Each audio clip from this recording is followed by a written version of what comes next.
их хурлын бүтцээс бас мөн адилхан таналтуудыг хийх ёстой гэж бодож байгаа. Улсын хурлын гишүүний хувьд тухайлбал Монгол банк гэхэд одоо 600 гаруй хүнтэй ажиллаж штэ давхарсан маш олон бүтцтэй. Тэгвэл одоо намайг талаар сангийн яамд байдаг байхад сангийн яамныг 100-аад ажилтнтай Монгол банкны 150 байсан. Өнөөдөр сангийн яам гэхэд нэг 140-50 бүтцтэй байж хахад Монгол банк 600 авчихсан байна шүү дээ.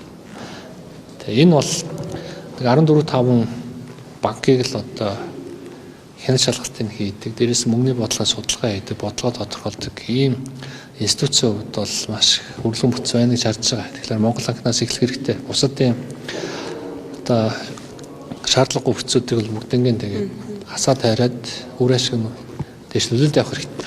Одоо цомтголын асуудал бол одоо хүмүүсийг ажлын байрнаас нь хасна гэхээсээ илүү төрийн одоо ажлыг буцаагаад хувийн сектор руу шилжүүлж байгаа юм хэлбэр юм шүү. Тэгээ энэ бол зөв.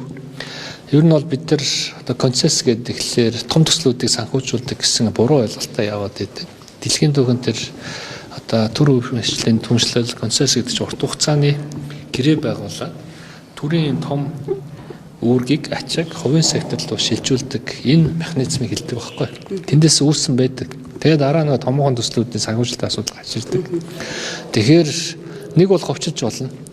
Төрийн өмчийн компанийг хувь руу шилжүүлнэ. Одоо бол нэг олон нийтийн компани болгоо зөв засаглалтаа хөрөнгөний биржид бүртгэлтэй болгож гаргаж болно те. Нөгөө нэг ажил нь бол яг энэ гэрээ байгуулад хувийн хвшлээр шилжүүлэх. Төрийн одоо нүсэр бүтцгээд байгаа шүү дээ. Тэдрийг. Энийхээ хажуугаар зүгээр анхаарч зайлшгүй анхаарах хэрэгтэй юм. Бид нар нөгөө юм төрийн албатаа носож байгаа төрийн өмчийн компаниудаар орхиж болохгүй. Энэ чинь маш хэмжээний одоо мөнгө эргүүлдэг. Нэг захирлан гаруй ус зураад шийддэг. За тэгээд их хэмжээний бас давхарцсан бүтцүүд бол байна.